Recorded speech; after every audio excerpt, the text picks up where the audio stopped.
V-Guard presents कौन जीत रहा है, को पावर्ड बाय सेंसोडाइन एंड विमल। बोलो जुबां केसरी।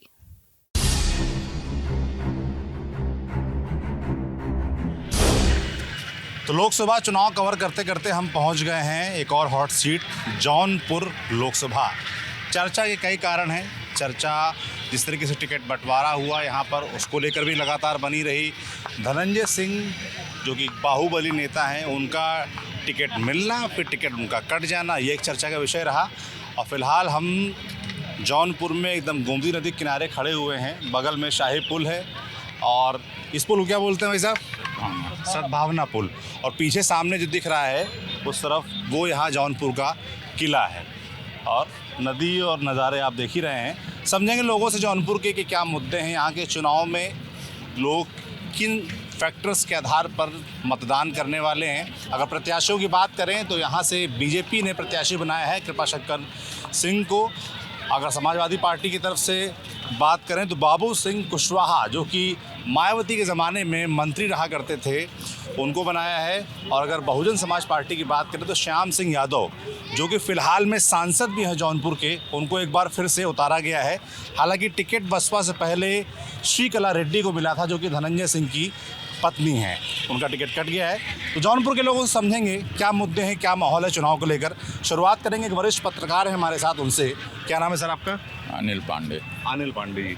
अनिल जी, आप तो लंबे समय से पत्रकारिता यहाँ पर कर रहे हैं, जौनपुर के मूड और माहौल को बेहतर समझते होंगे। हम तो बाहर से आए हैं चुनाव में, तो मैं समझना चाहता हूँ जिस तरीके से राजनीतिक घटनाक्रम घटा है पिछले कुछ महीने में जौनपुर में, उसके बारे में। कि पहले सज़ा होती है धनंजय सिंह को, उसके बाद उनकी पत्नी चुनाव लड़ेंगी, इसका ऐलान होता है, बसपा से टिकट हो जाता है। फिर कुछ दिनों बाद खबर आती है कि धनंजय सिंह पे दबाव है और वो पार्टी का टिकट जो है वो लौटा रहे हैं या टिकट कट गया। इस तरह के दो एंगल चल रहे हैं इसमें। मैं जानना चाहता हूँ कि जौनपुर में क्या चल रहा है। नहीं, देखिए, जौनपुर राजनीतिक रूप से बड़ा जागृत जिला रहा है, लेकिन इस चुनाव में पता नहीं क्यों अभी तक वो एक्सेलरेट नहीं हो पा रहा है। जो चुनाव का माहौल होता है उसमें काफ़ी कमियां दिखाई दे रही हैं। जहाँ तक धनंजय सिंह की बात है, उन्होंने एक समय जब उनकी पत्नी श्रीकला रेड्डी को टिकट मिला था, तो ये पूरे पूर्वोत्तर भारत सहित ये काफ़ी कई राज्यों में इसकी चर्चा रही जी। लेकिन एकदम ऐन मौके पर उन्होंने अपना नाम वापस लिया। उनका कहना है कि मैंने नहीं नाम वापस लिया, मेरा नाम काट दिया गया और वर्तमान सांसद श्याम सिंह यादव को दे दिया गया। लेकिन ऐसा है नहीं, कहीं कहीं से इनके ऊपर दबाव था। कुछ राजनीतिक घटनाक्रम इतनी तेज़ी से घटे रातों रात। इन्होंने क्या, क्योंकि एक ये चर्चा उसमें आई कि श्रीकला रेड्डी जो वर्तमान में जिला पंचायत अध्यक्ष हुई हैं, उनकी अध्यक्षता पे भी एक सवाल उठ गया था कि वो निर्दलीय हैं और उनके खिलाफ अविश्वास प्रस्ताव ला करके भाजपा उनको हटा सकती है। तो सारी चीज़ें थी, तो उन्होंने बैकफुट पर जाना उचित समझा। बाद में फिर जो घटनाक्रम हुए तो उसमें एक बयान आया कि ये भाजपा को अपना समर्थन दे रहे हैं। धनंजय सिंह भाजपा को समर्थन दे रहे हैं। लेकिन मैं अपने नज़रिए से देख रहा हूँ कि जो चीज़ें होनी चाहिए थे, अगर समर्थन दे रहे थे तो खुल करके सामने आना चाहिए, आपको दिखाई देना चाहिए, मंचों पे दिखाई देना चाहिए, उनके साथ कंधे से कंधा मिला के चलना चाहिए। वो चीज़ें नहीं दिखाई दी ना, उनके समर्थक भी इस तरह से नहीं दिखाई दे रहे हैं। आप कह रहे हैं कि धनंजय सिंह और कृपाशंकर सिंह एक मंच पर एक साथ प्रचार करते नज़र नहीं आ रहे हैं। वो अलग बात है कि धनंजय सिंह ने समर्थन का ऐलान कर दिया बीजेपी को। बस यही बात है। इससे क्या फ़र्क आ रहा है ग्राउंड पे? नहीं, देखिए, अब जो इनके वोट बैंक हैं धनंजय सिंह के, ऐसा तो है नहीं कि उनके पास वोट बैंक नहीं है। वो पूर्व में सांसद भी रहे हैं, विधायक भी रहे हैं, 2009 में सांसद रहे हैं। वो मैसेज नहीं जा रहा है। मैसेज जाता है ना कि भाई हमारे जो लीडर हैं वो साथ में खुल करके हैं, तो वो चीज़ मैसेज जा नहीं रहा है। तो अभी वहाँ पोह में लोग पड़े हैं कि क्या करें। लेकिन राजपूत मतदाता तो निश्चित रूप से कुछ संख्या बीजेपी के पक्ष में बढ़ोतरी तो हुई है धनंजय सिंह के नहीं लड़ने से। अब जैसे कि 3 प्रत्याशी हैं, श्याम सिंह यादव जो फिलहाल सांसद हैं, और कृपा शंकर सिंह जो बीजेपी की तरफ से हैं, और बाबू सिंह कुशवाहा जो समाजवादी पार्टी और इंडिया गठबंधन की तरफ से प्रत्याशी हैं। तो इन 3 प्रत्याशियों को लेकर जौनपुर के लोगों में क्या चर्चा है, कैसे देख रहे हैं? क्योंकि मैं देख रहा हूँ कि बाहरी की बहुत बात हो रही है कि बाहरी लोग हैं। मैं लोगों से बात कर रहा था कहीं। देखिए, टफ फाइट तो ये निश्चित रूप से भाजपा और इंडिया गठबंधन में ही है। लेकिन बाहरी के मामले में बाबू सिंह कुशवाहा भी बाहर के हैं जी, और ये कृपा शंकर सिंह हैं तो बेसिकली जौनपुर के, लेकिन इनका राजनीति का क्षेत्र बहुत लंबे समय से महाराष्ट्र में रहा है। मुंबई उनका जन्मभूमि, ये कर्मभूमि इनकी महाराष्ट्र में रही है। तो यहाँ पे उनका कोई इतना प्रभाव पहले नहीं था। 2-4 लोग थे जिनसे आते थे, मिलते जुलते थे, चले जाते थे। और वाजिब बात भी है कि कोई यहाँ उनका पॉलिटिकल एम्बिशन भी नहीं था कभी कि यहाँ से वो कभी लड़ेंगे। 3 साल पहले भाजपा में शामिल हुए और टिकट मिल गया।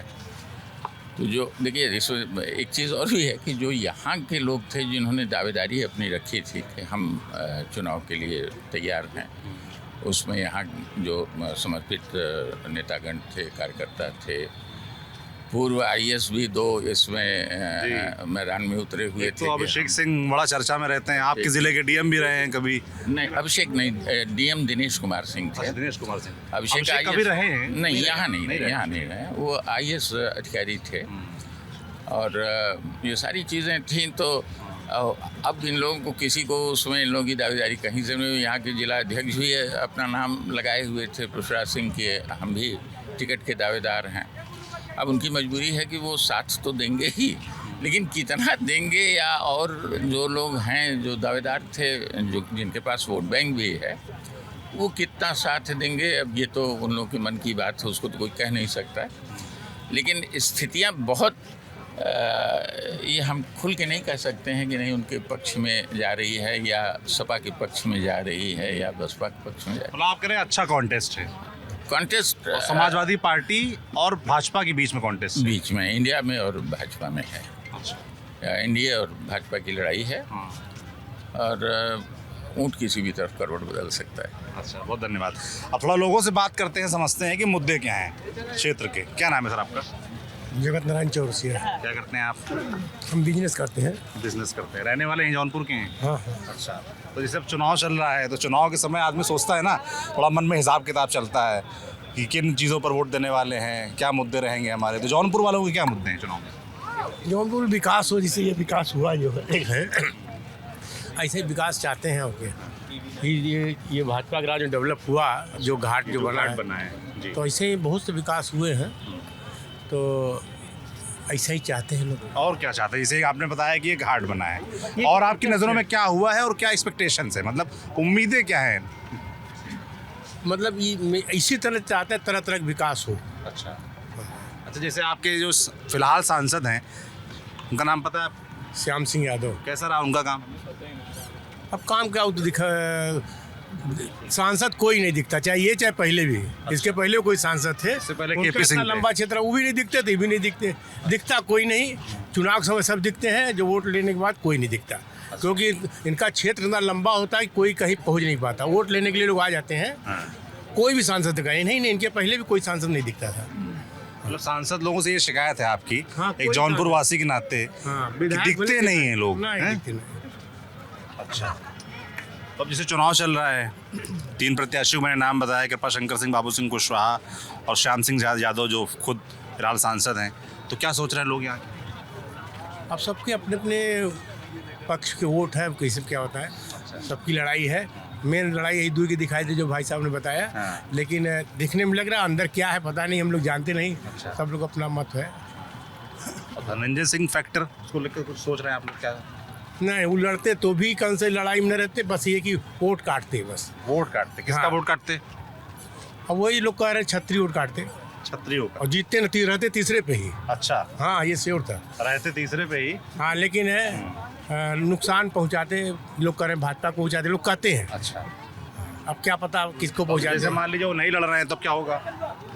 तो अब नहीं लड़ रहे हैं, तो अब लड़ाई तब सभा बात। लड़ नहीं रहे सर, लड़वा रहे हैं? हो सर, लड़वा तो क्या रहे नाम है आपका? हैं। सर समीर खान नाम है मेरा। समीर खान। जी। क्या करते हैं समीर आप? सर कुछ करते नहीं, अभी पढ़ाई चल रही है। पढ़ाई। जी। अभी कॉलेज में हो, ग्रेजुएशन कर रहे हो? ग्रेजुएशन नहीं चल रहा हमारा। वोट बन गया है? नहीं सर, अभी तो फिलहाल नहीं बना। यार ग्रेजुएशन में आगे तो उम्र तो हो गई होगी। हाँ सर, हो गई, एज हो गई। वोट क्यों नहीं बनवाया? सर अभी बनवा लेंगे थोड़ा सा बनवाओगे? सर। हाँ सर, थोड़ा दिक्कत परेशानी इसलिए। तो क्या लग रहा है, तुम वोट तो नहीं दे रहे हो पर सुन तो रहे हो घर परिवार में चर्चाएं, जौनपुर का कैसा काम हुआ यहाँ पर जो शाम सर सिंह देखिए, यादव काम रहे? तो हुआ है सर, जो इधर फिलहाल अभी काम हुए हैं। अच्छा। बस सर कोई केयर नहीं काम, जैसे सर गंदगी आप देख लीजिए घाट पे इतनी। सर घाट में गंदगी देख सकते हैं ना, लाइटिंग की व्यवस्था, सर कुछ ऐसा खास नहीं है काम, बट ये सर हुआ है गंदगी पहले से सर बहुत अच्छा हुआ है। कहीं गंदगी दिख नहीं रही है हमें। हाँ, कैसे अभी क्या- दिखाते हैं, एक मिनट बात कर लेते हैं। नहीं बताओ ना कहाँ है, हमें दिख नहीं रहे। और लाइट वाइट तो हमें दिख रहा है यार, कहीं ऐसा तो नहीं है, लाइट वाइट तो एकदम। क्या नाम है आपका? कृष्णा दुबे। क्या करते हो कृष्णा? यहाँ मैं as a medical representative job करता हूँ। MR, हाँ। जो दवाइयों की सप्लाई और उनके डॉक्टर के पास जा जाके बताना कि ये दवाई का बहुत फायदा है, अभी कमीशनबाजी भी होती है, हैं? वो तो होना ही है। तो वो तो खेल अलग है। राजनीति को लेकर मैं बात कर रहा हूँ, चुनाव को लेकर क्या मुद्दे हैं तुम्हारे चुनाव में? मुद्दे यही है कि विकास हो रहा है, होगा धीरे धीरे। क्या विकास हुआ बताओ मुझे। विकास हुआ है, अब देखिए बिजली, देखिए 24 आवर्स हमारे यहाँ 24 घंटे मिल तो रही है, जौनपुर। मिल रही है। मैं तो कचहरी 24 घंटे बिजली आती है जौनपुर में? मिल रही है ना, 24 घंटे मिल रही है वो ना। मजाक कर रहे हैं। तो अच्छा ठीक है, तो फिर सपा सरकार थी तो कितने घंटे दे अरे अभी पिछले मत जाओ, अभी की बात करते हैं। 24 घंटे नहीं, लेकिन पर्याप्त मिल रही है। जैसे इसके पिछले शासन में इतनी बिजली नहीं मिलती थी जितनी अब मिल रही है, ये कहने वाला। बिजली मिल रही है। इधर जो लोग बता रहे हैं श्याम सिंह यादव जी ने काम नहीं किया, ये असलियत है कि उन्होंने अपने कार्यकाल में कोई काम नहीं क्या किया। नाम है आपका? शुभम अग्रवाल, काम नहीं किया है। उन्होंने अपने, वो कहीं दिखते ही नहीं, वो हमें 5 साल में पूरी तरह से गायब रहे। लेकिन यहाँ पे इसके पहले भारतीय जनता पार्टी KP सिंह थे, वो भी कोई काम खास नहीं किए हैं, वो भी ऐसे ही गायब थे। लेकिन विधायक की बात किया जाए तो विधायक अपने मंत्री क्षेत्र हमारे अच्छे निकले। वो क्षेत्र में दिखते गिरीश हैं। यादव जो है वो क्षेत्र में बहुत दिखते बड़े, हैं। इतना बढ़िया कोई विधायक कोई- हुआ नहीं। और आप लोग कह रहे हैं विधायक काम करते हैं, सांसद काम नहीं जैसे करते? विधायक जो है वो क्षेत्र में अगर आप बुलाते हैं तो वो दिखते हैं, किसी काम में आप बुलाते हैं दिखते हैं, हमेशा दिखते हैं। और ये सब जो क्षेत्र में काम हुआ है उनके निधि से हुआ है, उनके कार्यकाल में हुआ है। लेकिन सांसद की निधि से या सांसद के कार्य द्वारा, सांसद के द्वारा कोई क्या कार्य तुम्हारी नहीं क्या किया। अपेक्षाएं रहती है सांसद से, क्या होना चाहिए? सांसद की जो उनकी निधियाँ आती हैं या वो अपना खर्चा ही नहीं करते, आगे जाते वापस चली जाती हैं। ये वो काम और उस क्षेत्र में दिखते भी नहीं, किसी काम में, कहीं गली चौराहे मोहल्ले में किसी कहीं नहीं दिखते हैं। कब ये चुनाव का मौसम में 2-3 जगह पे आप देखेंगे तो कहीं कहीं आपको सोलर लाइट इसमें दिख जाएगा, 2-4 जगह हम देखें। इधर आपके मल्ली की साइड जब जाएंगे उधर 2-4 जगह हम देखे हैं, बाकी पूरे शहर में कोई काम उनका नहीं है। अच्छा, हाँ, तो जैसे अब चुनाव चल रहा है ना, तमाम प्रत्याशी सामने आ गए हैं, क्लियर हो गया है कौन कौन मैदान में है, तो अब चुनाव को लेकर क्या देख रहे हो? सर यहाँ पर लड़ाई जो है वो सपा का है, गठबंधन का है और भाजपा का है। और बसपा यहाँ पर एकदम नीलबड़ा सन्नाटा, वहाँ कोई लड़ाई ही नहीं है। अगर धर्मेंद्र सिंह चुनाव में लड़ते हैं अगर बसपा के टिकट से तो लड़ाई अच्छी खासी होती है, लेकिन वो नहीं है, तो इसका मतलब है कि वो लड़ाई में पहले है नहीं और बसपा इसके लिए गायब हो गई। अब यहाँ बसपा की कोई लड़ाई नहीं है, सपा गठबंधन जो है और भाजपा के में लड़ाई है और दोनों अपने आप में जीत रहे हैं, जो कह रहे हैं जो वो जीत रहे हैं। लेकिन अब निर्णय जो होगा वो आम जनता करेगी, वोट के दिन मतदान जब होगा तब यह निर्णय होगा। बिल्कुल। क्या नाम है आपका? सौरभ नाम, सौरभ मदनवाल। मेरा नाम भी सौरभ है। अच्छा, क्या करते हो सौरभ? हम तो जॉब करते हैं जॉब, क्या जॉब? इंडसइंड बैंक में, फाइनेंशियल। अच्छा अच्छा, फिर इलेक्शन चल रहे हैं, वोट बनाना है आपका? नहीं, बोर्ड तो बना नहीं है फिलहाल तो। यार ये नौजवान साथी जौनपुर के वोट क्यों नहीं बनवा रहे हैं, क्या चक्कर है? इधर ये है, ग्रेजुएशन कर रहे हैं, तुम्हारा बना है? Good boy. क्या नाम है आपका? पंकज पाल पंकज। जी, क्या करते हो पंकज? पढ़ाई करता हूँ, BSc MLT। देखो तुम जॉब कर रहे हो, लड़का पढ़ाई कर रहा है, उसने बनवा लिया वोटर कार्ड।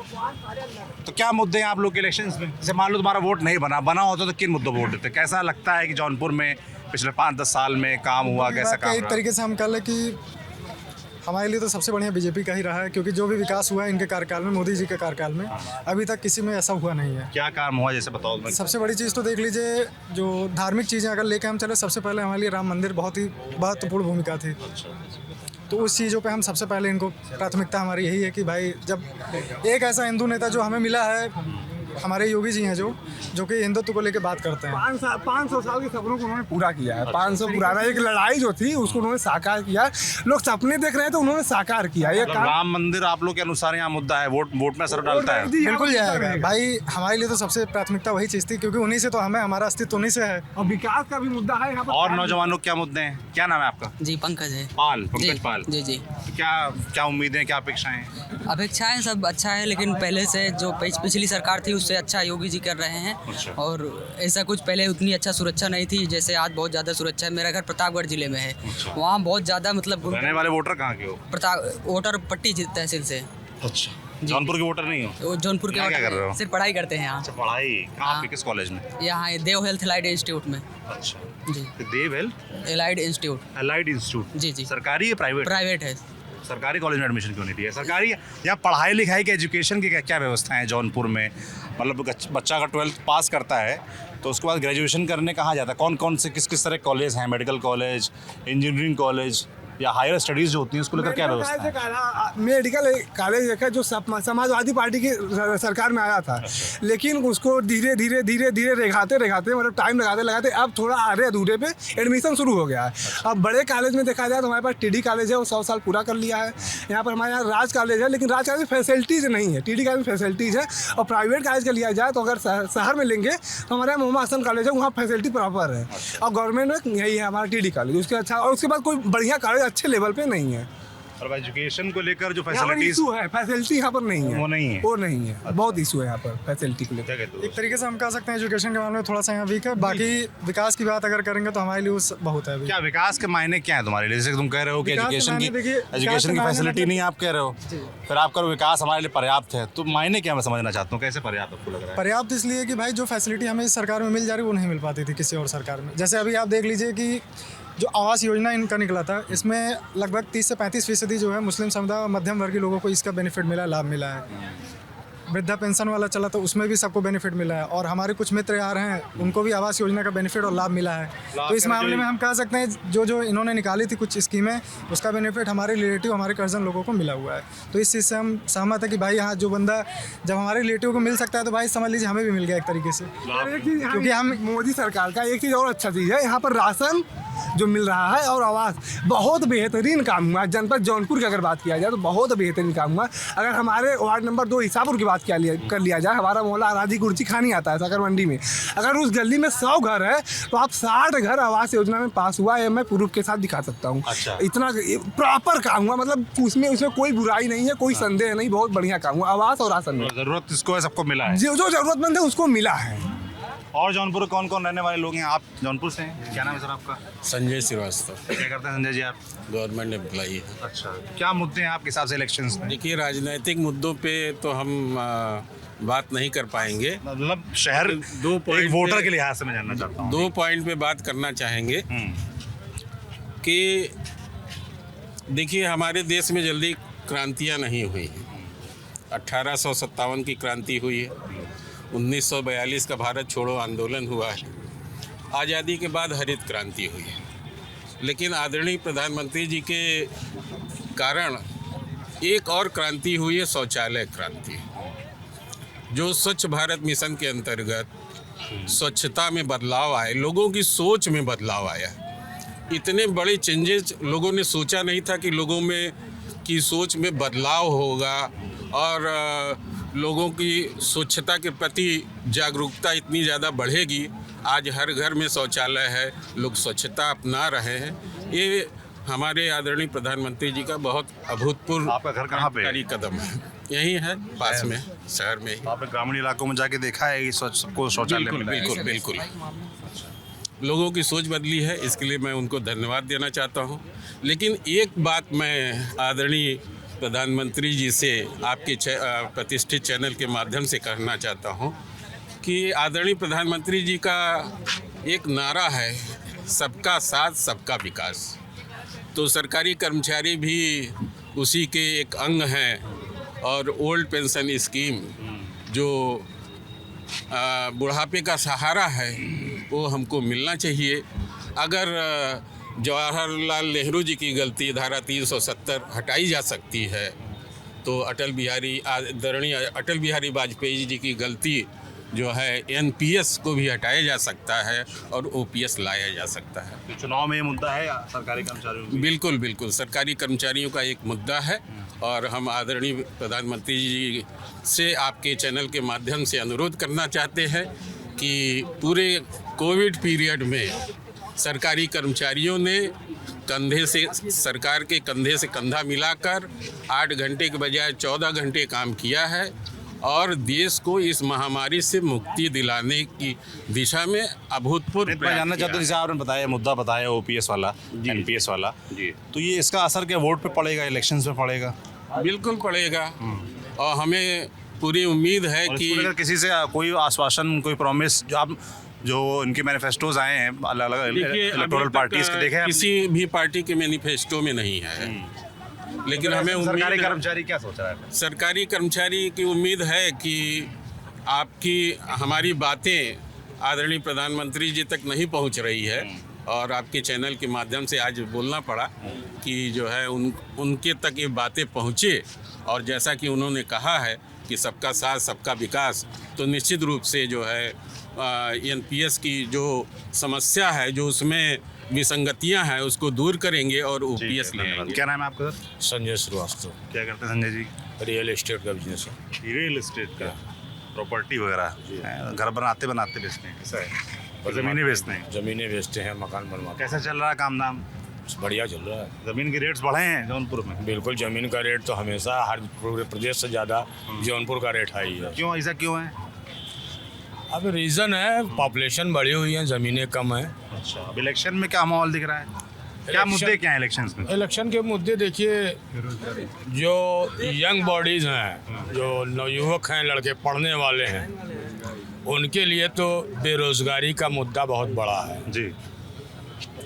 और जो छोटे मोटे दुकानदार हैं उनके बिजनेस पे काफ़ी असर पड़ रहा है, चूँकि महंगाई की वजह से। तो ये महंगाई भी एक मुद्दा बना हुआ है। फिलहाल देश का विकास हो रहा है और जब हम सुविधाएं लेंगे तो हमें महंगाई तो सहना पड़ेगा। देखा जाए तो पहले भी उतनी ही महंगी चीज़ें थी और पहले वही कमाई थी। आज कमाई बढ़ी है तो महंगाई भी बढ़ी है।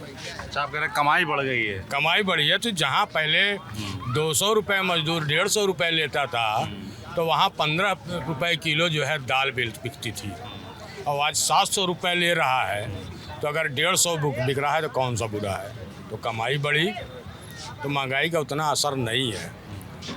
लेकिन इनकी गवर्नमेंट में एक चीज़ अच्छा था कि हमने देखा प्रदेश के अंदर काफ़ी दंगाएँ हुई और पहले की अपेक्षा सरकारों में जो है किसी को कहीं लड़वा दिया जा रहा है, किसी को कहीं लड़वा दिया।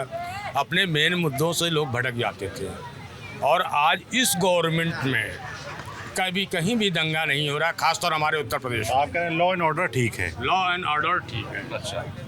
और जौनपुर जहाँ जीतने और हारने वाली है, तो यहाँ तो बीजेपी एकदम क्लियर है। अच्छा, उसे कोई माईगलाल हरा नहीं जो सकता। समाजवादी पार्टी से बाबू सिंह कुशवाहा से कोई फर्क नहीं पड़ने वाला है। और दूसरा फैक्टर जो धनंजय फैक्टर आ गया, ये बहुत बड़ा फैक्टर है। अच्छा, जी हाँ। क्या नाम है आपका? जी, मेरा नाम मोहम्मद राशिद है। क्या करते हैं? मोहम्मद राशिद। राशिद, क्या करते हो राशिद? जी, हम डिस्ट्रिक्ट हॉस्पिटल में, महिला हॉस्पिटल में जॉब करते हैं। अच्छा, तो इलेक्शन चल रहा है, क्या मुद्दे हैं तुम्हारे? सर, हमारा मुद्दा तो यही है, कम से हम तो अपने कम से सरकार के ऊपर कम से निर्भर करते हैं कि हमारे देश के लिए कि वो क्या कम से अच्छे के लिए हमारे कम से क्या करना चाहेंगे। जौनपुर में कैसा काम हुआ है? जौनपुर में जहाँ तक देखा गया, कम से हमारे भाइयों, हमारे जनता के लिए कम से बहुत अच्छा काम किया गया हुआ है। अभी इलेक्शन में क्या लग रहा है, क्या माहौल दिख रहा है? अब हम इसमें तो कुछ कह नहीं सकते। किन मुद्दों पर वोट पड़ेगा? किन मुद्दों पे सर? इसमें नहीं सोचा, वोट बनना है जी। तुम क्या सोच के देते हो वोट? हम ये सोच के देते हैं कि हमारे कम से जो पब्लिक है, जनता है, कम से हमारे कम से भाइयों बहन हैं, उनको कम से बस एक अच्छी कम से सुरक्षा मिले, बस और कुछ नहीं। सुरक्षा। क्या नाम सर आपका? सर, मेरा नाम दीपचंद मौर्य है। क्या करते हैं आप? सर, मैं स्वयं अपना बिजनेस करता हूँ, व्यवसाय करता हूँ। अच्छा जी। रहने वाले यहीं जौनपुर? जी, प्रॉपर रहने वाले। आपको देखने से नहीं लग रहा है आप पेंट घूम रहे हैं? तो सर बिल्कुल, पूछ ले तो फिर भी कई बार लोग जॉब के सिलसिले में, किसी अन्य सिलसिले में बाहर से आए होते हैं, बसे होते हैं। नहीं, अच्छी बात है। क्या आपके हिसाब से क्या मुद्दे हैं चुनाव को लेकर? सर देखिए, चुनाव का मेन मुद्दा सर शिक्षा स्वास्थ्य होना चाहिए। आज कंडीशन ये है कि प्राइमरी स्कूल में जाके देखें, एक विद्यालय में 10-10 टीचर हैं, बच्चे 50 हैं। सर, वहाँ पे पढ़ाई नहीं हो रही है और पढ़ाई क्या गवर्नमेंट तरफ से टाइम पे न तो बुक्स आ रही हैं, न तो कापी है, न तो किताब है, न तो ड्रेस है बच्चों को। जुलाई में स्कूल है, अप्रैल में स्टार्ट हो रहा है सेशन, सर जाके नवंबर में आ रही हैं बुक्स आ रही हैं। तो सबसे बड़ी बात है। दूसरी चीज़ जिला चिकित्सालय, अभी जौनपुर जाके जिला चिकित्सालय आप कल सर्वे कर लीजिए, कल मंडे है, देख लीजिए, शायद आप अपना कैमरा भी नहीं चला पाएंगे, अपना ये माइक भी नहीं चला पाएंगे। सर डॉक्टर्स के ऊपर गिरी हालत में मेरे ख्याल से 500 पेशेंट का प्रेशर रहता है। कैसे डॉक्टर देखिएगा सर, कैसे इलाज करेगा? ये कंडीशन है। तो हमें स्वास्थ्य चाहिए सर, बहुत ज़रूरी चीज़ है। आज कंडीशन है, डिस्ट्रिक्ट हॉस्पिटल बहुत अच्छा है बट वहाँ पे स्टाफ नहीं है सर, जिसकी वजह से वहाँ पे अव्यवस्था हमेशा फैली रहती है। कल मॉर्निंग आप मेरी बात मानिए तो कल मॉर्निंग आप 10 बजे या 9 बजे आप हॉस्पिटल पहुँच जाइए, ज़रा देख लीजिए पर्ची की लाइन क्या है और पेशेंट की कंडीशन क्या है सर। अच्छा, मैंने एक चीज़ और नोटिस की, जी सर बताएं। जब घूम रहा था जी तो आगे कौन सा इलाका मुझे नहीं पता, पर लाइन से प्राइवेट हॉस्पिटल्स थे, मैंने नोटिस किया। वो तो बाहर नहीं था, वो तो शहर के आउटर पे लगभग सारी जगह प्राइवेट। सर प्राइवेट हॉस्पिटल की कंडीशन क्या है? एक आदमी, मैं जानना चाहता हूँ कि मतलब कि इतने सारे प्राइवेट हॉस्पिटल्स होने का कारण क्या है? छोटे ही हैं, सब नहीं कि बड़े हॉस्पिटल्स हैं। कारण क्या है सर? देखिए नहीं प्राइवेट हॉस्पिटल तो आयुष्मान कार्ड तो जो एक्सेप्टेड है, एक्सेप्ट कर रहे हैं, ठीक है, आयुष्मान कार्ड तो अपनी जगह है। बट सर डिस्ट्रिक्ट हॉस्पिटल हमारा बहुत बढ़िया जिले का है बट वहाँ स्टाफ नहीं है सर, डॉक्टर्स नहीं है। डॉक्टर्स की इतनी कमी है कि आप बताइए, एक डॉक्टर 10 बजे अगर बैठ रहा है, उसको ओपीडी भी देखनी है, उसको जा कर के अपने जो पेशेंट एडमिट है उसको भी देखना है, कितना एक डॉक्टर देखिएगा सर? जब आपने जब शिक्षा की बात की तो आपके बच्चे कहाँ पढ़ते हैं? सर हमारे बच्चे तो एक प्राइवेट स्कूल पढ़ते हैं सर। कहाँ से भेजे? सरकारी में क्यों नहीं पढ़ते? सरकारी में सर कुछ है ही नहीं है, न बुक मिलेगी न कुछ मिलेगा, हम कैसे भेज दें? कैसे भेज दें सर? वहाँ टाइम पे स्टाफ नहीं आता है और पढ़ाई नहीं होती है और उसके बाद बुक्स नहीं आएगी, टीचर पढ़ाएगा क्या? चलिए पढ़ाई तो मुद्दा अलग बात है, अगर टीचर वहाँ बैठा है तो टीचर तो अच्छा होता है, उसके अंदर अपनी एक रिस्पेक्ट होती है, सेल्फ क्यों पढ़ाएगा? बट सर किताबें ही नहीं हैं बच्चों के पास, किताबें 6-6 महीने लेट मिलती हैं, कापियाँ लेट मिलती हैं, जबकि गवर्नमेंट की तरफ से टोटली मिलता है खर्च सरकारी स्कूल में। आप कह रहे हैं कि जो आप कह रहे हैं लेट लतीफ़ी है, अगर ये ना हो, गवर्नमेंट के लाचारी, टीचर्स ध्यान दें तो आप अपने बच्चों को पढ़ाएंगे प्राइवेट? बिल्कुल पढ़ाएंगे सर। मुझे अगर दिल्ली जैसी व्यवस्था जौनपुर में मिल जाए, डेफिनेट है कि आप TV 9 से हैं तो डेफिनेट है कि आपने दिल्ली बहुत बाखूबी देखी होगी, ठीक है, और दिल्ली जैसी व्यवस्था मिल जाए, मुझे कुत्ते ने नहीं काटा है सर कि मैं अपने बच्चे की 1000 रुपये फीस दूंगा और उसके बाद सुनूंगा। मुझे स्कूल चाहिए, मुझे शिक्षा चाहिए सर। हर आदमी, आज जौनपुर जिले का 70% जो लोग हैं वो छोटा मोटा काम कर रहे हैं, उनकी एवरेज इनकम 15,000, 20,000, 25,000 है सर। इस 25,000 में इवन 40,000 पाने वाला, अब आप बताइए प्राइमरी का टीचर पाता है 60,000, 50,000, 40,000, मतलब स्टार्ट उनकी 42 से है, बट अपने बच्चे को बड़े बड़े कॉन्वेंट पढ़ाएगा तो वो क्यों नहीं पढ़ाता अपने बच्चों को पहले जहाँ खुद पढ़ा रहा है? उनके अंदर सोच ये है कि नहीं हमारा स्कूल सही नहीं है, और ये सच्चाई है, यही है सर। आप बिल्डिंग दे दीजिए ना, वैसे क्या दिक्कत है? एक स्कूल अगर एक जिले में बना के गवर्नमेंट दिखा दे सर, मॉडल के रूप में बना के दिखा दे, यकीन मानिए सारे स्कूल प्राइवेट बंद होने के कगार पे आ जाएंगे कि लोग को वेट रहेगा कि हमारे एरिया का स्कूल कब बनेगा। आप बताइए, एक स्कूल चाहे लर्नर्स हो चाहे माँ दुर्गा हो, इन सारे स्कूलों में सर 50-50, 40-40 किलोमीटर से बच्चे पढ़ने आते हैं, उन्होंने बस प्रोवाइड किया हुआ है, और प्राइमरी स्कूल गाँव में रह के वहाँ बगल का बच्चा नहीं आता। क्यों नहीं आता? हमारी मूलभूत सुविधाएँ वहाँ सही नहीं है। अगर वो सही होती, teacher sir no doubt teacher इतने अच्छे इस समय प्रेजेंट टाइम में आप यूपी के प्राइमरी स्कूल में वेल एजुकेटेड टीचर हैं, और ये वही टीचर है जो सेंट पैट्रिक लर्नर्स में पढ़ाते थे, ये वही टीचर गए हुए हैं, बट उनकी व्यवस्था सही नहीं सर। उनको दिन रात लगा दिया जाता है, चुनाव के कार्यक्रम में दिन रात लगा दिया जाता है, बाहर वो जनगणना में दिन रात लगा दिया जाता है। कोई नहीं कोई सरकारी योजनाएं जो आएंगी प्राइमरी का टीचर करे, उसके बाद जब स्कूल जाएगा सर पढ़ाएगा क्या टीचर? न तो आप किताबें दे रहे हैं, न तो कापियाँ दे रहे हैं टाइम पे, न तो ड्रेस दे रहे हैं, न तो जूते टाइम पे दे रहे हैं, और टीचर को अगर चारी तरफ योजनाओं में आप भेज दे रहे हैं तो टीचर करेगा क्या सर? इनकी बात को मैं काट रहा हूँ जरा सा। अच्छा, क्या इन्होंने शिक्षा के ऊपर जो बताया है, टीचर से नहीं पढ़ा रहे हैं, नहीं दे रहे हैं। नहीं हमने नहीं कहा। एक बात की सुनिए मेरी बात को, आप एक बात की जवाब दीजिए जी। कभी शिक्षाएं पहले भी होती थी जहाँ से IPS, IAS और तमाम तरह के अधिकारी पैदा होकर निकलते थे, क्या उनको ये सुविधाएं मिलती थी? अलग बात है वो। अरे वो एक मिनट, ये कोई बात नहीं है, वो अप्रोच मेरी बात, वो बहस वाली बात ही नहीं कर रहे हैं। जो इन्होंने कमियां गिनाई हैं वो स्कूल की ही कमियां नहीं होती हैं, हर पेरेंट्स की जिम्मेदारी होती है कि स्कूल के ऊपर अगर डिपेंड करेंगे तो वो माफिया ही निकलेगा, क्योंकि इस एक साँचे में ईंटें जो बनते हैं ना, तो वहाँ कई तरह के साँचे होते हैं, कोई पतले होते हैं, कोई मोटे होते हैं, कोई लंबे होते हैं, कोई छोटे होते हैं। ये हर माँ बाप की जिम्मेदारी होती है। स्कूल के ऊपर डिपेंड करेंगे, बच्चा आपका कभी नहीं पढ़ पाएगा। अरे सर, तो आपको अपने घर में पहले अपने बच्चों को शिक्षा देनी चाहिए, न कि किसी गवर्नमेंट के ऊपर। तुम हाँ, गवर्नमेंट देख रहे हैं, आप केयर करिए ना। अगर 1 घंटा आपको पढ़ा रहा है तो उस 1 घंटे को पढ़ाने के लिए आप घर में बच्चे को रिवाइज करवाइए। वो बच्चा कभी पीछे पढ़ने में कमज़ोर नहीं होगा, चाहे सुविधा मिले और चाहे न मिले, वो बच्चा आगे जाएगा। शिक्षा में तो सुविधा मिलनी चाहिए, सुविधा तो मिलनी चाहिए ना, कम से कम। देखिए भैया ने बात सही कही है एकदम, कि स्वरूप सिंह नाम है हमारा। नहीं भैया की बात हम बिल्कुल 100% श्योर हैं कि हमको शिक्षा, स्वास्थ्य और न्याय 3 चीज मुफ्त दीजिए। अब कुछ भी मुफ्त मत दीजिए, ना आरक्षण दीजिए, ना राशन दीजिए, ना कुछ मत दीजिए। केवल हमको 3 चीज दीजिए, शिक्षा, स्वास्थ्य और न्याय मुफ्त देंगे, हमारा देश और तरक्की करेगा। जब शिक्षा मुफ्त रहेगी, पैसा लगना नहीं रहेगा, इंसान ऑटोमेटिक पैसे वाला बनेगा, अमीर बनेगा। फिर वो मिडिल क्लास भी नहीं रहेगा, फिर इंसान वो पैसा अमीर बनेगा। ना शिक्षा पैसा खर्चा करना है, ना स्वास्थ्य पैसा खर्चा करना है उसको। अगर शिक्षा मिलेगी, स्वास्थ्य फ्री में मिल रहा है, 2 फ्री में मिल ही रहा है उसको, तो पैसा खर्चा कहाँ होगा आगे उसका? क्या उसके एक्सपेंसिव पैसा खर्चा होगा ना। अगर मुझे सिर्फ और सिर्फ उत्तर प्रदेश या नहीं, ऑल ओवर इंडिया, बाहर ऑल ओवर इंडिया को मैंने उतने अच्छे से नहीं देखा, कुछ स्टेट को देखा हूँ, बट मैं अपने डिस्ट्रिक्ट की बात कर रहा हूँ। मुझे शिक्षा और स्वास्थ्य, सबसे पहली चीज़ शिक्षा। अगर जिस तरह प्राइवेट स्कूल में टीचर्स के पीरियड्स लगते हैं, टीचर्स टाइम टेबल से पढ़ाता है, टीचर सिलेबस देता है, क्यों नहीं प्राइमरी स्कूलों में ये सारी व्यवस्था की जाती? और कहाँ से की जाएगी? टीचर जब सारी योजनाओं में आता है, स्कूल अटेंडेंस लगाया, पता लगा निकल गया वो बाहर, योजना है सरकार की योजना है पूरा करने में, तो आप सरकार की योजना किसी और कराएंगे, शिक्षक के शिक्षक को पढ़ाने दीजिए ना। और जब कोई थक जाएगा फील्ड में 2 घंटे जाकर, क्या पढ़ाएगा वहाँ आकर के? बहुत जरूरी मुद्दा आपने उठाया, शिक्षा, तो हमें शिक्षा चाहिए, महत्वपूर्ण चीज शिक्षा। चूंकि जहाँ बच्चे शिक्षित हो जाएंगे, वो अपने अधिकार के बारे में जानेंगे, अपने अधिकार के बारे में समझेंगे, और वो अपना अच्छा बुरा समझेंगे। आप बताइए, जो भी जैसे भाई सामने वाला क्रिमिनल बनेगा, एजुकेटेड इंसान कभी भी क्राइम करने नहीं जाता, एक्सेप्शन छोड़ दिया जाए। एजुकेटेड इंसान नहीं जाता, एक्सेप्शन अलग है, हम नहीं कहते, हो सकते हैं 2-4% एक्सेप्शंस होते हैं, उसको मैं नहीं कहूँगा। बट शिक्षा बहुत ज़रूरी है, स्वास्थ्य बहुत ज़रूरी है।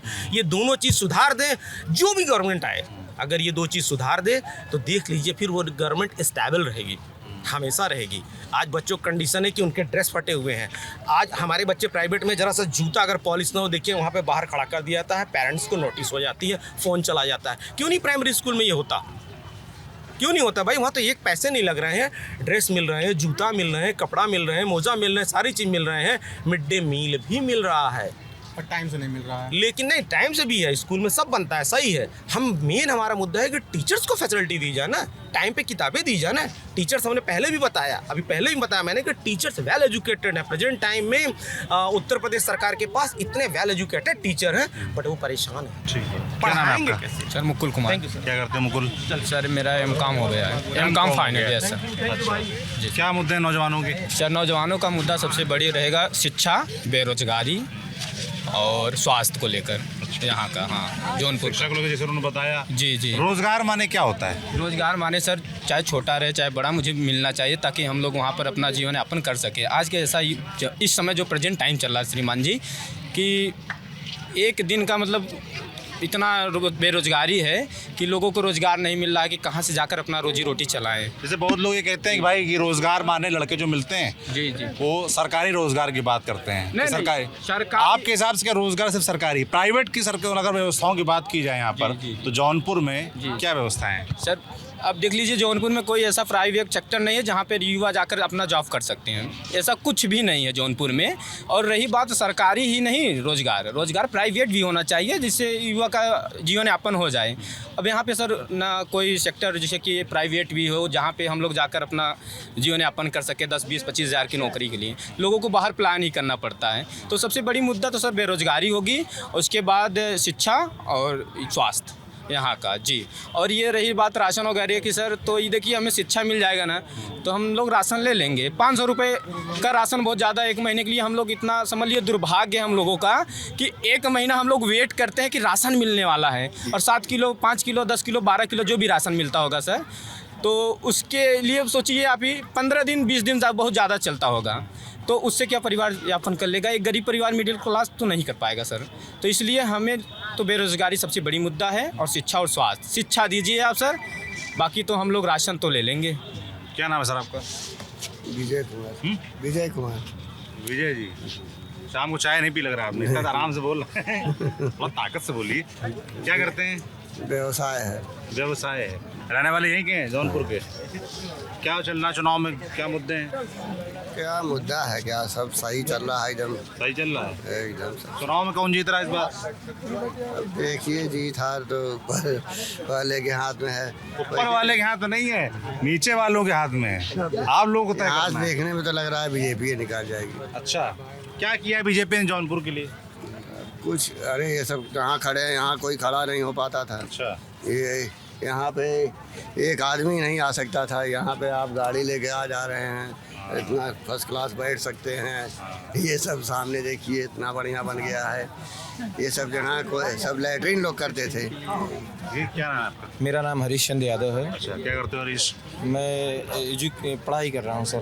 क्या पढ़ाई करते हो? मैं अभी बीएड करके एमएड भी कर रहा हूँ। एमएड, आगे क्या तैयारी है? आगे का बस वही जॉब का प्लान है, लेकिन अभी तक हम लोगों को कोई जॉब मिल नहीं सका सर। ये हम लोगों की बड़ी दुर्भाग्य की बात है।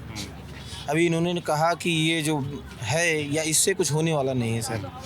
हमारे देश में लोगों को रोज़गार का सबसे बड़ा, जो युवाओं के लिए नौकरी की सबसे बड़ी ज़रूरत है। जो इस देश के लिए सबसे बड़ी दुर्भाग्य की बात है कि हम लोगों को 5 किलो के लिए राशन की लाइन में लगा दिया जा रहा है। हमको नौकरी चाहिए, 5 किलो राशन थोड़ी नहीं चाहिए। मिलता है आपको राशन? नहीं, राशन एलिजिबल होंगे तो मिलेगा ना, आप हो ही होंगे। अरे पिताजी क्या करते हैं आपके? पिताजी मेरे प्रधान जी। प्रधान जी। ठीक करके है ना, वैसा नहीं ठीक, मिलता होगा। ऐसा नहीं है, इन्होंने सबको तो दे रखा है, जरूरी नहीं है, लेकिन मिलता ही नहीं है। किसको? और लोगों को नहीं मिलता है। टैक्स पेयर किसी को नहीं लेकिन मिलता। देखिए, हम एक चीज़ कहना चाहेंगे, हाँ। बेरोजगारी की बात इन्होंने भी की, एक भाई थे वो भी करके गए। बेरोजगारी की बात देखिए वही करते हैं जिनके पास कोई स्किल नहीं होता है। पढ़ाई को लेकर ही अपना कर रहे हैं, ठीक है, पढ़ाई करते रहिए, लेकिन अपना स्किल एक पैशन रख के चलिए। आप बीएड किए हुए हैं, बता रहे हैं भाई, बहुत अच्छी बात है। मैं इंटर के बाद से देखिए जॉब पे आ गया था, आज महीने की 60 से 70 हज़ार कमा रहा हूँ। अच्छा, प्राइवेट सेक्टर से ही। तो ऐसा नहीं, आपके पास स्किल रहेगा तो आप कमा सकते हैं। गवर्नमेंट के भरोसे आप नहीं रह सकते। हर सरकार हर किसी को नौकरी, सरकारी नौकरी नहीं दे सकती। पहली चीज़, अगर आप योग्य हैं तो आप कमाएंगे, नहीं योग्य हैं तो पढ़ाई क्या, एक होता है ना, जब भेड़ लाइन से चलती है तो लोग पीछे पीछे चले जाते हैं। हम उस योग्य हैं, छीनने के लायक हैं, हम पढ़ रहे हैं, तो हर समय पेपर लीक हो रहा है, आए दिन पेपर। इस मामले में मैं कह सकता हूं, एक मिनट आप रुक जाओ। अब आप रुक जाओ। एकदम 2017 के बाद से मैं लगातार बता रहा हूँ, जितनी परीक्षाएं, चाहे यारो हो, चाहे पुलिस की भर्ती हो, चाहे वो बीडीओ की भर्ती हो, मैंने बीडीओ की परीक्षा पास करके उसके बाद भी भर्ती को रद्द करके 2018 में, उसके बाद भर्ती रद्द करके भर्ती की परीक्षा दोबारा की, आज तक रिजल्ट का कुछ होने वाला ही नहीं है। तो मैं कैसे मैं मानूँ कि मैं एजुकेटेड है, मैं जब उस लायक हूँ, मैं उस दावे के साथ कह सकता हूँ मैं सरकारी नौकरी ले सकता हूँ, तो कैसे मैं प्राइवेट सेक्टर में पहले जाऊँ। मोबाइल द्वारा फोटो किसकी लगी है? अखिलेश यादव। पार्टी से जुड़े हो? नहीं, पार्टी से नहीं जुड़ा, लेकिन मैं इनका बहुत बड़ा ही हंसने वाली क्या बात यार, कोई किसी का भी समर्थक हो सकता है। मैं इनके बहुत बड़े समर्थक हूँ, है इनकी बात नहीं।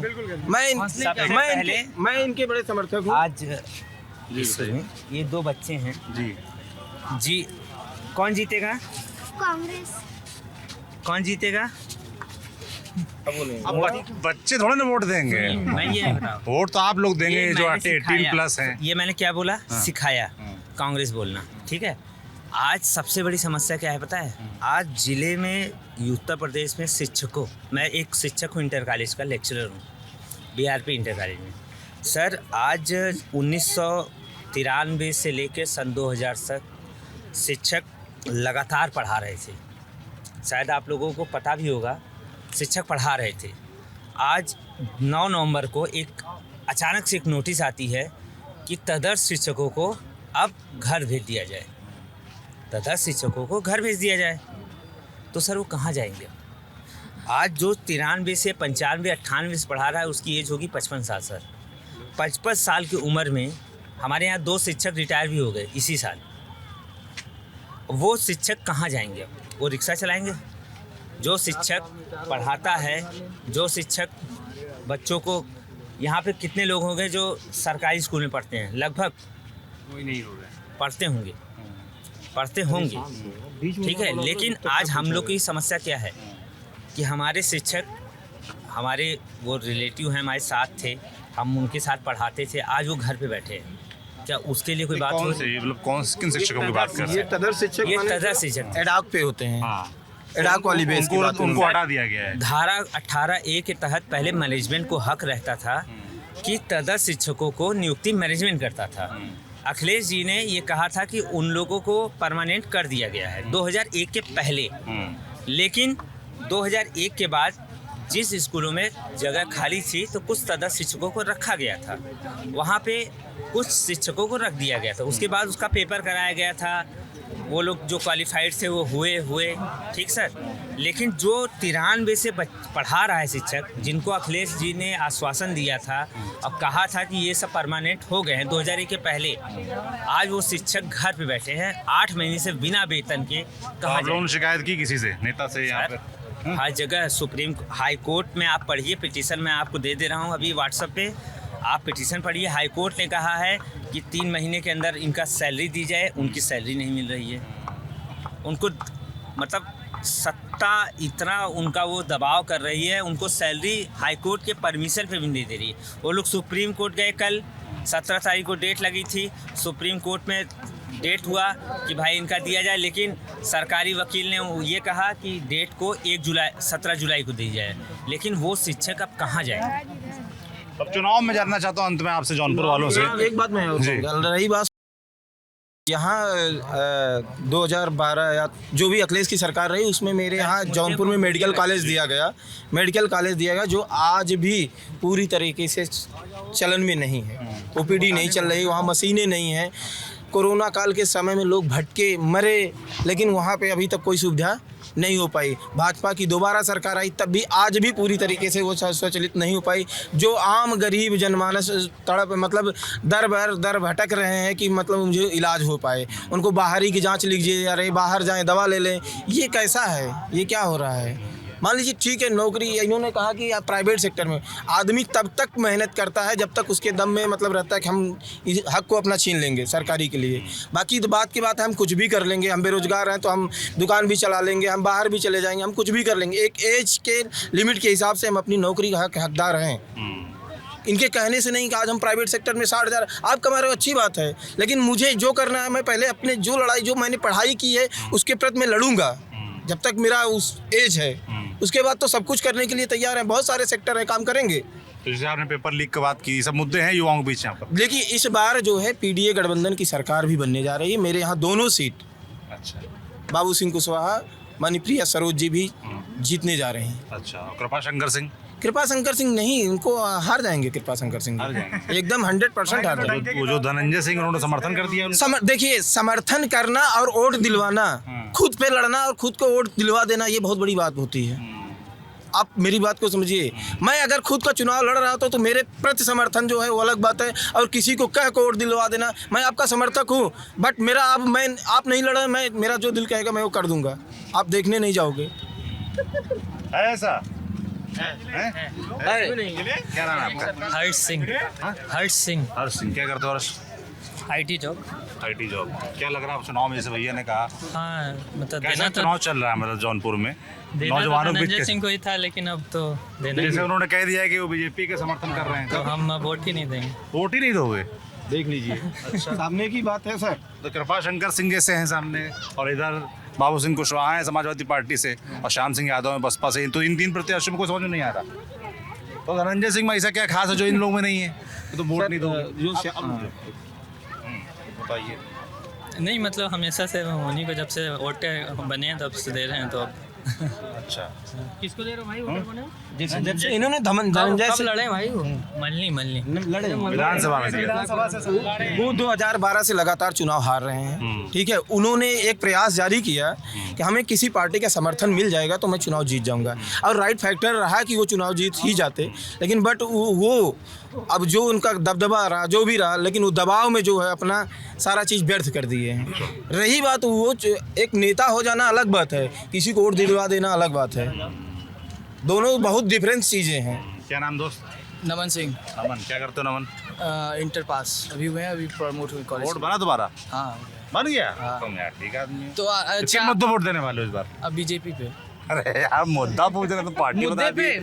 मुद्दा विकास पे जौनपुर। आप तो पीछे हो गया, अब तो तुम बता ही दिए सीधे। अब हो गया बस। बीजेपी क्यों दोगे बीजेपी को? आखिरकार मैं ये जानना चाहूँगा, समाजवादी पार्टी ने इस जौनपुर में जीत के भी क्या कर लिया है? इनके माननीय लक्की यादव ने क्या ही कर लिया है पूरे जौनपुर भर में? हाँ जो विधायक के समय क्या ही कर लिए, न एक लाइट लगी है। कृपा करके आप शांत रहिए, हम अपना बात से पहले रख लें। न इन्होंने न लाइट लगवाया, न रोड के विषय में चर्चा किया, न स्कूल कॉलेजेस के बारे में। कोई इनके यहाँ गरीब दुखिया जाता है तो इनके यहाँ से वापस आज निराश होकर आता है, न किसी गरीब की सुनवाई करते हैं। तुम कभी?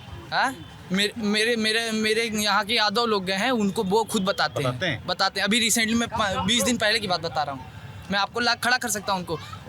उनके ही समर्थन, उनके साथ रहने वाले, क्या वो अपना मदद नहीं कर रहे? क्या ही समाजवादी पार्टी वाले मदद नहीं कर रहे ये जो कह रहे हैं गलत कह रहे हैं। ये बताइए, समाजवादी पार्टी थी, हमारे जिले में कोई पार्क नहीं था, लोहिया पार्क ने समाजवादी पार्टी नहीं बनवाया। पहले सुन लीजिए आप, मेरे जिले में कोई एक भी पार्क नहीं था, समाजवादी पार्टी ने पार्क बनाया, लोहिया पार्क, जिसमें आज लोग लाखों लोग सुबह 2-4-10,000 लोग टहलने जाते हैं, अपने स्वास्थ्य के बारे में वहाँ वर्क करते हैं। स्वास्थ्य की बात आपने की, सुने तो फिर आदमी कहेगा भाई अस्पताल। हाँ सुनिए, ये जो कह रहे हैं कि क्या किए समाजवादी ने एक मेडिकल कॉलेज इतना बड़ा दिया, आज तक जो है बीजेपी सरकार ने चलवा नहीं पाया। घोटाला भी हुआ है ना भाई, घोटाला भी सरकार में हुआ। सुनो मेरी बात, सुनिए मेरी बात सुनिए। यहाँ पर मेडिकल कॉलेज दिया, बस में घोटाला हुआ।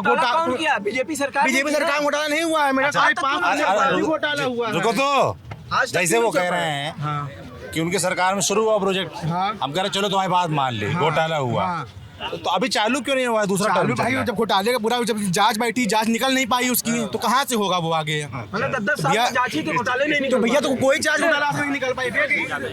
दूसरी बात रही, आज तक बीजेपी, तुम बताओ ना, बीजेपी सरकार में सारी सड़कें खुदी हुई हैं, आपने खुद देखा होगा, एक भी सड़क रिपेयर नहीं जो चल नहीं सकते हैं।